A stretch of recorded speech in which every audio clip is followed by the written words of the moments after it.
Good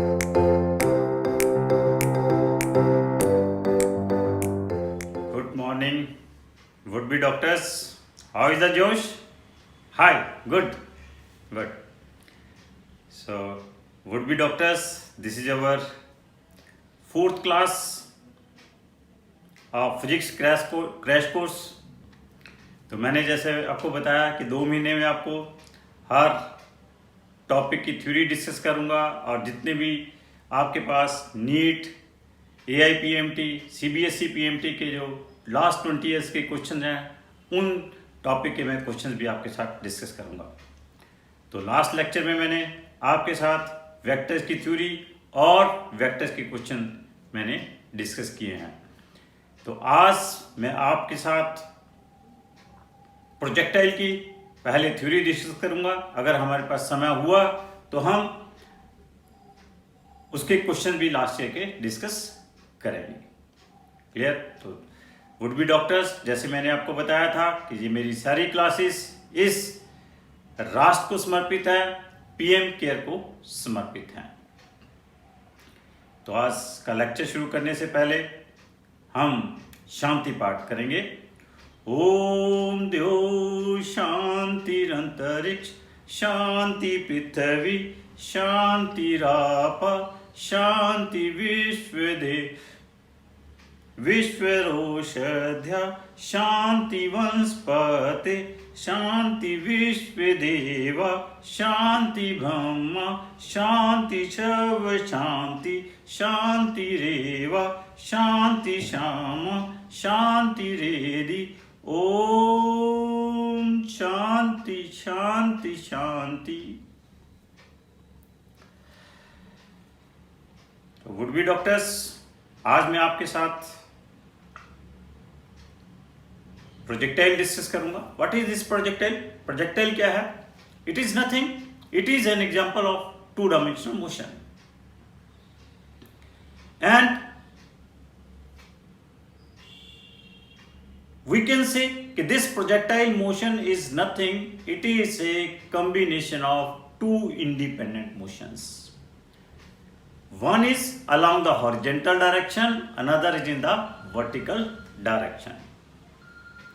So this projectile motion is a combination of 2 independent motion, one in the horizontal direction, another in the vertical direction. In horizontal direction, it moves with constant speed. And in vertical direction it is having a uniform accelerated motion. So would be doctors, this projectile motion is a combination of 2 independent motion. In one direction it is moving with constant speed and in another direction that is moving with having a uniform accelerated motion. तो अब आपके पास इसको हमने इस projectile motion में करना क्या है, ये वैसे जैसे हम जो कुछ मोशन इन 1 डायमेंशन में करते थे, कोई डिस्टेंस निकालना है, कोई स्पीड निकालनी है, कोई डायरेक्शन निकालनी है, कोई ये सब चीज़ें जो हम मोशन इन 1 डायमेंशन में कर रहे थे, अब ये सब चीज़ें हमने मोशन इन 2 डायमेंशन में करनी है। और इन सबको करने के लिए हमारे पास we can use the equation of motion, because यहाँ पे भी जो मोशन है वो एक डायरेक्शन में तो यूनिफॉर्म स्पीड है और एक डायरेक्शन में क्या है, यूनिफॉर्म एक्सेलरेटेड मोशन है। तो इसलिए बच्चों हम इक्वेशन ऑफ मोशन यूज करके इसकी जितने भी प्रोजेक्टाइल की प्रॉब्लम्स हैं वी कैन सॉल्व इट। तो ये प्रोजेक्टाइल को क्या है, हम कैसे थ्रो कर सकते हैं कि हम अगर किसी सपोज कर लो किसी हाइट से खड़े होकर पैरेलल टू द ग्राउंड कोई ऑब्जेक्ट फेंक दें लाइक दिस, कि भाई यहाँ से खड़े होकर हमने एक ऑब्जेक्ट फेंकी किसी स्पीड के साथ पैरेलल टू द ग्राउंड, इसका मोशन भी क्या होगा, प्रोजेक्टाइल होगा। और व्हाट वी कैन डू कि हम ग्राउंड से खड़े होकर किसी वेलोसिटी के साथ कोई ऑब्जेक्ट फेंक they making an angle sum theta with the horizontal, this motion will be A projectile motion. और व्हाट वी कैन डू कि हम किसी हाइट से खड़े होकर किसी वेलोसिटी के साथ किसी एंगल के साथ किसी ऑब्जेक्ट को फेंक सकते हैं। तो these are some examples we will discuss here in this projectile motion. तो first of all we'll discuss these two cases. This first case, when an object is thrown from some height parallel to the ground, and second is when an object is thrown with some velocity from the ground with some angle. This case is also known as oblique projection. दोनों को हम इकट्ठा ही discuss कर देंगे। बच्चों, इस projectile motion में है क्या, हमारे पास 3-4 प्रॉब्लम्स हैं जो कि हमने सॉल्व करनी है। फर्स्ट हमारी इस प्रोजेक्टाइल मोशन की प्रॉब्लम है कि वी हैव टू चेक कि जब प्रोजेक्टाइल को एयर में थ्रो किया तो किस तरह का ये पाथ अडॉप्ट करेगा। सेकंड हमारे पास प्रॉब्लम है कि जब हमने इस प्रोजेक्टाइल को हमने एयर में थ्रो कर दिया तो कितने टाइम के लिए प्रोजेक्टाइल एयर में स्टे करेगा, और वो जो टाइम जिस टाइम के लिए एयर में स्टे करेगा that is called its time of flight. Third जो है, जब हमने एयर में स्टे किया तो मैक्सिमम वर्टिकल डायरेक्शन में कितना डिस्टेंस ट्रेवल करेगा। इस केस में जैसे हमें पता है कि वी नो कि प्रोजेक्टाइल को किस हाइट से हमने फेंका, इस केस में वो प्रॉब्लम हमारी नहीं है, लेकिन ऑब्लिक प्रोजेक्शन के केस में हमें चेक करना होगा कि ये वर्टिकल डायरेक्शन में कितना ऊपर की तरफ जाएगा, जिसे कि हम मैक्सिमम हाइट कॉल करते हैं। जो फोर्थ प्रॉब्लम है हमारे पास इसमें वो ये है कि जब हमने एयर में थ्रो कर दिया वापस एक ग्राउंड के ऊपर, जब projectile will reach at the bottom तो टोटल हॉरिजॉन्टल डायरेक्शन में ये कितना डिस्टेंस ट्रेवल करेगा, जिसे कि हमने क्या कॉल किया, which is called horizontal range, जिसे हमने हॉरिजॉन्टल रेंज कॉल किया। तो means total distance travel in the horizontal direction is called horizontal range, वो हमने कैलकुलेट करनी होगी। लास्ट जो इसकी प्रॉब्लम है वो हमने ये कैलकुलेट करनी है कि किसी भी इंस्टेंट के ऊपर जब हमने इसको इनिशियल स्पीड दे दी, किसी भी टाइम टी के ऊपर इस प्रोजेक्टाइल की वेलोसिटी क्या होगी, डायरेक्शन क्या होगी। वेलोसिटी और डायरेक्शन किसी टाइम टी के ऊपर हमने देखनी होगी। तो these are the 5 problems which we want to solve in this projectile motion. तो मैंने क्या कहा है, this projectile motion is nothing, is combination of 2 independent motion. One is along x axis, another is along y axis. So जितनी भी problems हैं we can solve by writing the equations along x axis as well as along y axis. अब हमारे पास 2 इक्वेशनें लिख लेते हैं, एक x axis के लिए लिख लेते हैं इक्वेशन ऑफ मोशन की। What is that, x is equal to uxt plus half axt square, और दूसरी इक्वेशन हम लिख लेते हैं फॉर y एक्सिस के लिए, वो क्या होगी, y is equal to uyt plus half ayt square. Clear?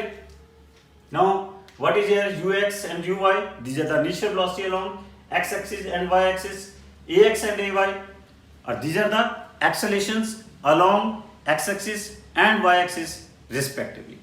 x और y क्या है, these are the simple distances traveled by the projectile at any time t along x axis and y axis. Clear? In 2 question से projectile की जितनी भी problems हैं, जो भी मैंने आपको 5 प्रॉब्लम बताई है, all 5 problems will be solve with the help of these 2 equation. इन दोनों इक्वेशन से सारी प्रॉब्लम्स हमारे पास सॉल्व हो जाएंगी। क्लियर? अब देखो, अब हमने करना क्या है, इन दोनों के लिए ux, uy, ax, ay की वैल्यू रखनी है। एक तो बड़ा क्लियर है, दोनों केसेस के लिए, चाहे ये केस है चाहे ये केस है, ऑब्लिक प्रोजेक्शन वाला केस है या आपके पास ये केस है when a projectile is thrown from some height parallel to the ground. दोनों केसेस में क्या है आपके पास, मैंने क्या कहा, प्रोजेक्टाइल की डेफिनेशन क्या है कि when an object is thrown in air, once it is thrown in air, after that it moves only under the effect of gravity. Means there is no force acting on that body in the horizontal direction. Only gravitational force is acting in the vertical direction. It means that in both the cases, acceleration of the projectile along horizontal direction will be 0 and along vertical direction its acceleration will be acceleration due to gravity g. Clear? तो दोनों cases के लिए, चाहे ये case हो या case हो, ax 0 होगा और ay की वैल्यू क्या होगी आपके पास, जी होगी।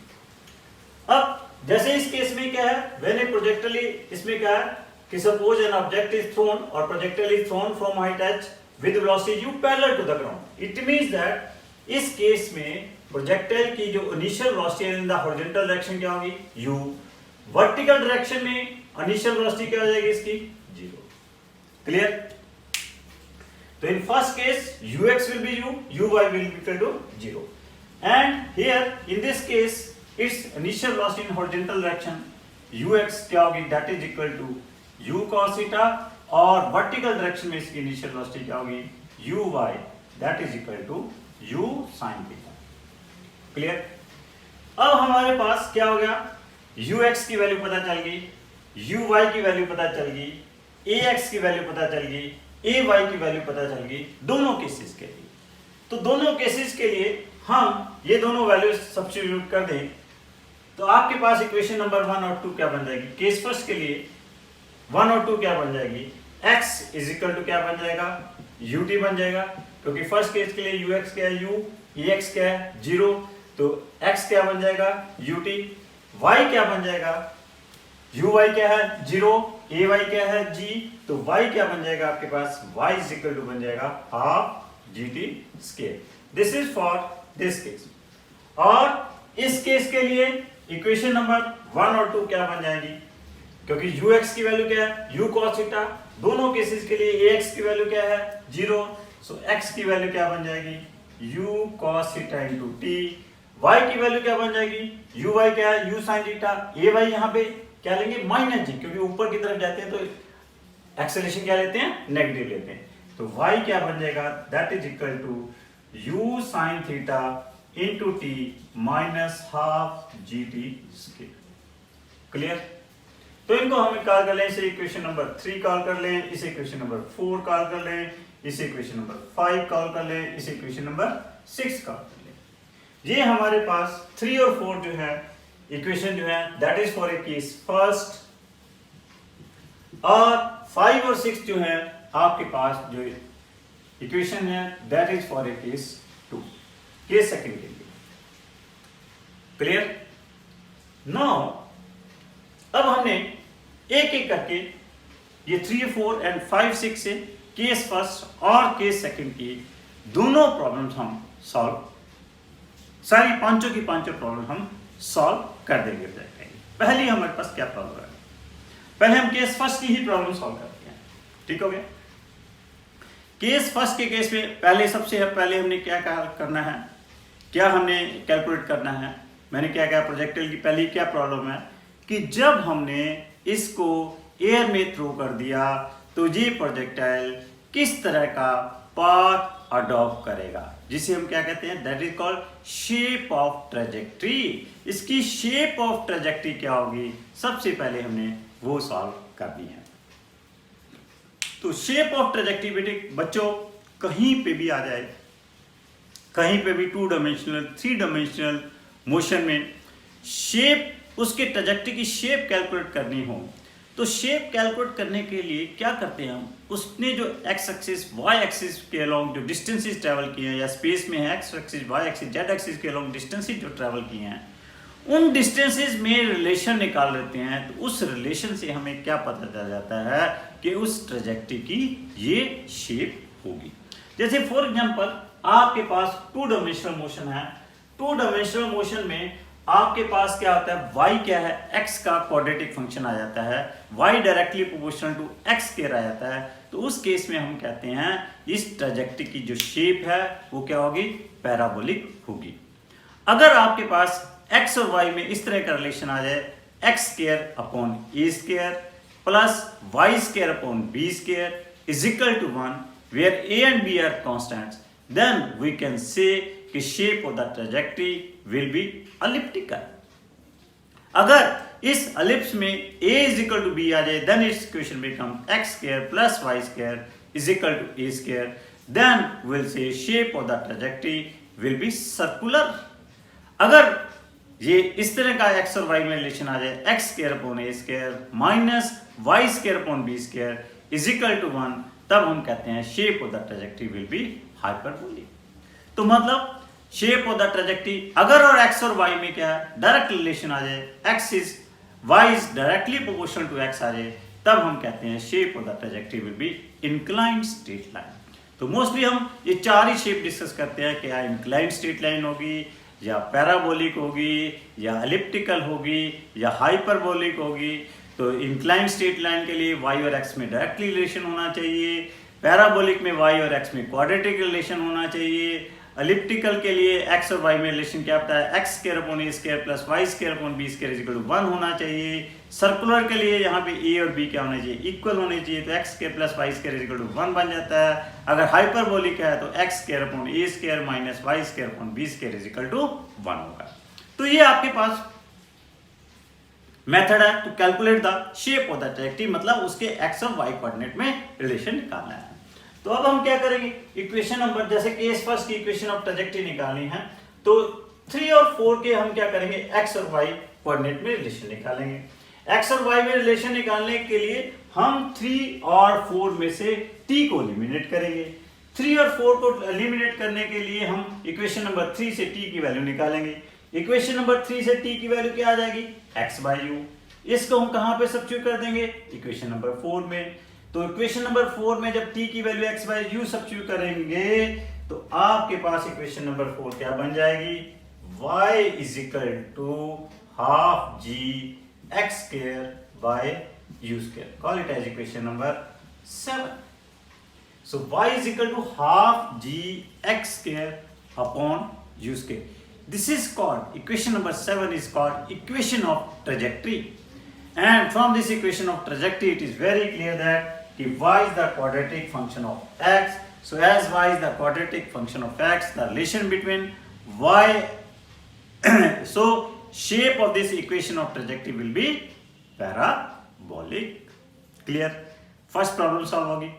वैसे तो देखिए this is the major equation for, अगर किसी प्रोजेक्टाइल मोशन में, अगर प्रोजेक्टाइल मोशन में a projectile is thrown from some height parallel to the ground, उसकी कोई भी प्रॉब्लम आ जाए, कोई भी प्रॉब्लम आ जाए, that can be solve with the help of only this equation y is equal to half g x square by u square.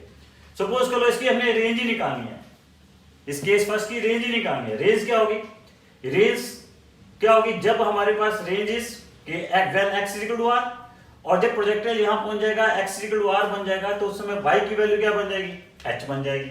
तो इक्वेशन नंबर 7 में y की वैल्यू को क्या सब्स्टिट्यूट कर दीजिए, h सब्स्टिट्यूट कर दीजिए, y को क्या कर दीजिए h, और x को क्या कर दीजिए r सब्स्टिट्यूट कर दीजिए, तो हमारे पास रेंज आ जाएगी, रेंज इज इक्वल टू आ जाएगी u under root of 2h by. Clear? Range भी कैलकुलेट होगी। अब हमारे पास थर्ड प्रॉब्लम है कि कितने टाइम के लिए प्रोजेक्टाइल एयर में स्टे करेगा, जिसे कि हमने क्या कॉल किया, time of flight. Time of flight निकालना है। तो जब ये प्रोजेक्टाइल यहां से यहां पहुंच जाएगा तो उस समय जो टाइम लगेगा, that time will be A time of flight. It means that in that time of flight this projectile will travel the distance h in vertical direction. तो हम क्या करेंगे, इक्वेशन नंबर 4 में y की वैल्यू क्या substitute कर देंगे, h, small t की वैल्यू क्या सब्स्टिट्यूट कर देंगे, कैपिटल T। तो आपके पास क्या आ जाएगा, टाइम ऑफ फ्लाइट आ जाएगा। तो h इक्वल टू क्या आ जाएगा, half g into capital T square. तो टाइम ऑफ फ्लाइट क्या आ गया, capital T is equal to under root of 2h by t। और बड़ी इंपॉर्टेंट यहाँ पे एक क्वेश्चन भी आ जाता है कि किसी बॉडी को, जैसे ये बॉडी है, इसको हमने पैरेलल टू द ग्राउंड फेंका, अगर इस बॉडी को जस्ट हम ड्रॉप भी करेंगे तो उसको भी बॉटम तक पहुंचने में, ग्राउंड तक पहुंचने में कितना टाइम लगेगा, under root of 2h by t। तो बहुत अच्छा मल्टीपल चॉइस क्वेश्चन है। क्या कहता है, body is thrown from some height parallel to the ground, then another body is thrown from the same height, another body is drop from the same height. कहता है which body will reach the bottom first. तो आपने क्या कहना है, both the bodies will reach the bottom at the same time. Reason being in both the cases the time taken will be under root of 2h by g। Clear?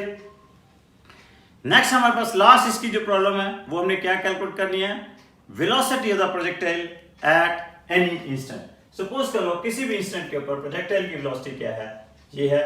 So in this case it is having two components, one is इस समय it is making an angle alpha with the horizontal, its horizontal component is Vx, vertical component is Vy. So to net velocity V क्या हो जाएगी इसकी, क्या होगी बेटा, V क्या हो जाएगी, that is equal to under root of Vx square plus Vy square. This is the velocity of the projectile at any instant. तो अब मैंने जैसे पहले बता दिया कि हॉरिजॉन्टल डायरेक्शन में इसके ऊपर कोई फोर्स नहीं एक्ट कर रही। हॉरिजॉन्टल डायरेक्शन में तो क्या होगा, जो आपने इनिशियली वेलोसिटी प्रोवाइड कर दी हॉरिजॉन्टल डायरेक्शन में तो हर इंस्टेंट के ऊपर वही वेलोसिटी रहेगी। तो हॉरिजॉन्टल डायरेक्शन में तो इसकी वेलोसिटी क्या होगी, हमने कितनी वेलोसिटी दी थी इसकी u, तो vx की वैल्यू तो हमेशा ही u, चाहे यहाँ है यहाँ है यहाँ है चाहे नीचे पहुंच जाए, हॉरिजॉन्टल डायरेक्शन में इसकी हर इंस्टेंट के ऊपर वेलोसिटी क्या रहनी है, u रहनी है। व्हाट्स अबाउट vy कैलकुलेट कर लेंगे, इक्वेशन ऑफ मोशन फिर यूज कर लेंगे। vy के लिए v is equal to u plus at use कर लेंगे, means vy is equal to uy plus ayt। What is your ayg, what is uy, initial velocity in vertical direction is 0, तो vy क्या बन जाएगा आपके पास, gt बन जाएगा। तो आपके पास क्या बन जाएगा, v is equal to under root of u square plus g square t square. This is also very important formula, direct multiple choice में यूज कर सकते हो कि velocity of the projectile at any time t क्या होगी, under root of u square plus g square t square, where u is the initial velocity given to the projectile and t is the time where we are calculating this velocity. Last जो है आपने direction, किसी भी time t के ऊपर इसकी direction क्या होगी, डायरेक्शन कैलकुलेट करनी है tan अल्फा। tan अल्फा क्या होगा, vy by vx, क्या होगा tan alpha, vy by vx। What is your vy, that is gt, what is your vx, that is u, तो tan अल्फा क्या आ जाएगा, gt by u। This is the direction of the projectile at any instant. Clear. अगर suppose कर लो ये u velocity के फेंका, ये पूछा गया हो कि जब ये ग्राउंड के ऊपर पहुंचेगा तो इसकी क्या, यहां से इससे पहले मैं एक और बहुत अच्छा क्वेश्चन करता हूं कि जैसे मैंने फर्स्ट क्वेश्चन में अभी इससे पहले कराया था कि एक बॉडी को जस्ट ड्रॉप करते हो और दूसरी बॉडी को पैरेलल टू द ग्राउंड फेंकते हो u वेलोसिटी के साथ, तो both the bodies are reaching the bottom at the और reaching the ground at the same time. यहां पे अब ये क्वेश्चन भी आ सकता है कि when one body is thrown parallel to the ground, another is dropped from the same height, will they reach the ground with same velocity? Will they reach the ground with same velocity? No, now they will not. Time same में पहुंचेंगी लेकिन both the bodies will strike with different speed. जो आपने drop किया है वो तो उसकी स्पीड क्या होगी, v is equal to under root of 2gh, कहां से आई, v square vy square minus uy square is equal to 2as, uy is 0, a is g, s is h, तो क्या vy क्या आ गया, अंडर रूट ऑफ 2gh। वो तो किस वेलोसिटी के साथ स्ट्राइक करेगी, अंडर रूट ऑफ 2gh, और ये वाले किससे स्ट्राइक करेगी, here vx इज u और vy क्या होगी, g इंटू कैपिटल T की वैल्यू क्या, under root of 2h by g। तो आपके पास ये किस स्पीड के साथ स्ट्राइक करेगी, under root of u square plus 2gh। Very very important question. अगर आप दो बॉडीज को सेम हाइट से ड्रॉप करते हो, एक को ड्रॉप करते हो और एक पैरेलल टू द ग्राउंड फेंकते हो विद सम स्पीड, दोनों bodies are reaching the ground with the in the same time, but the body which is thrown parallel to the ground will strike with larger speed. वो speed, उसकी speed क्या होगी, under root of u square plus 2gh। जिसको drop किया है उसकी speed क्या होगी, under root of 2gh, but both the body are reaching in the same time. What is that time, under root of 2h by g। This is very very important question. Clear. Now next हमारे पास आपके पास oblique projection है। अब oblique projection की आपने equation of trajectory निकालनी है, तो कैसे निकालेंगे, वही मैंने कहा इक्वेशन ऑफ ट्रेजेक्ट्री आपने कैलकुलेट करनी है तो क्या करना होगा, आपने इक्वेशन नंबर 5 और 6 से t एलिमिनेट करना होगा। इक्वेशन नंबर 5 से क्या करिए, t की वैल्यू निकाल लीजिए, क्या आएगी, that is equal to x by u cos theta.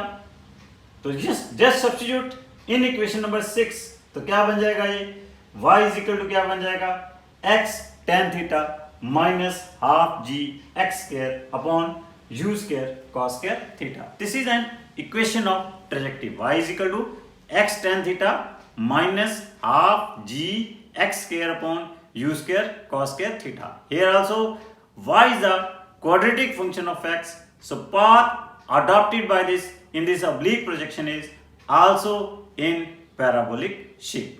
अब सिंपल सा आपके पास मल्टीपल चॉइस क्वेश्चन आ सकता है कि आपके पास ये x दिया हो सकता है, सॉरी ये y दिया हो सकता है, ये आपके पास x दिया हो सकता है, टाइम दिया हो सकता है कि जिस टाइम के ऊपर ये x और y है तो ये पूछा जा सकता है, थीटा दिया हो सकता है, ये पूछा जा सकता है कि इस प्रोजेक्टाइल को किस वेलोसिटी से फेंका गया था। क्लियर। और भी इस इक्वेशन ऑफ ट्रेजेक्ट्री के ऊपर अच्छे अच्छे क्वेश्चन बनते हैं। मैं इस इक्वेशन ऑफ ट्रेजेक्ट्री को भी थोड़ा सा मोल्ड करके आगे लिखूंगा, अभी नहीं लिखूंगा, जब मैं हॉरिजॉन्टल रेंज डिफाइन कर दूंगा तो इस इक्वेशन ऑफ ट्रेजेक्ट्री को थोड़ा सा मोल्ड करके लिखूंगा, तो वहां पे बहुत अच्छे अच्छे इसके ऊपर क्वेश्चंस बनते हैं। नेक्स्ट हमें कैलकुलेट करना है इसका time of flight. Very simple, when this projectile will reach at the bottom, तो उस समय इसका वर्टिकल डायरेक्शन में डिस्टेंस क्या आ जाएगा, 0, y क्या आ जाएगा 0।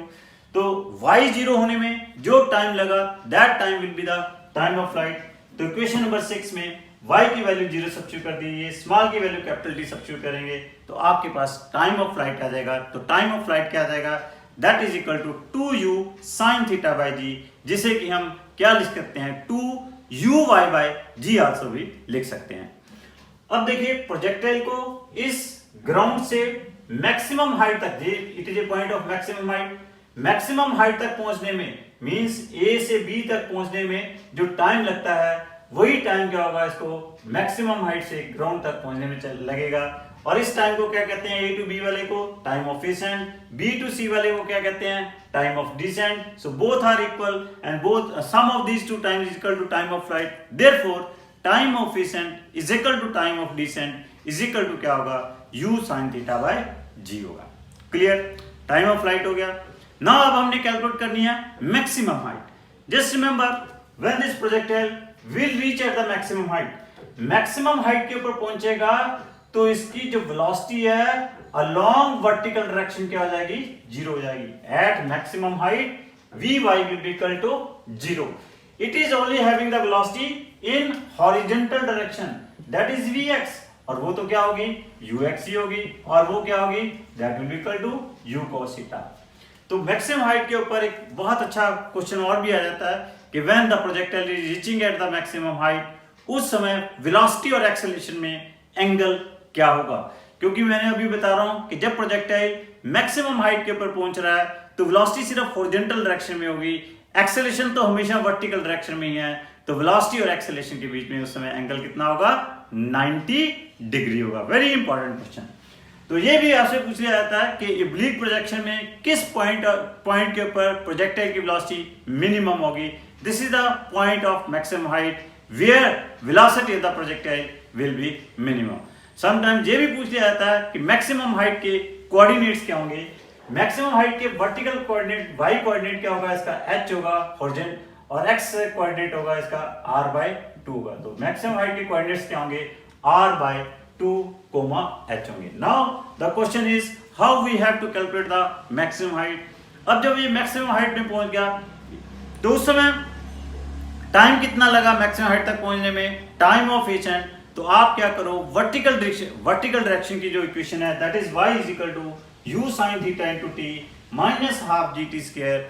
इस इक्वेशन में टाइम की वैल्यू को क्या सब्स्टिट्यूट कर दीजिए, टाइम ऑफ ascent सब्स्टिट्यूट कर दीजिए। मींस वो टाइम ऑफ ascent किसके बराबर है, अभी मैंने बताया दैट इज इक्वल टू क्या है, u sin theta by g है।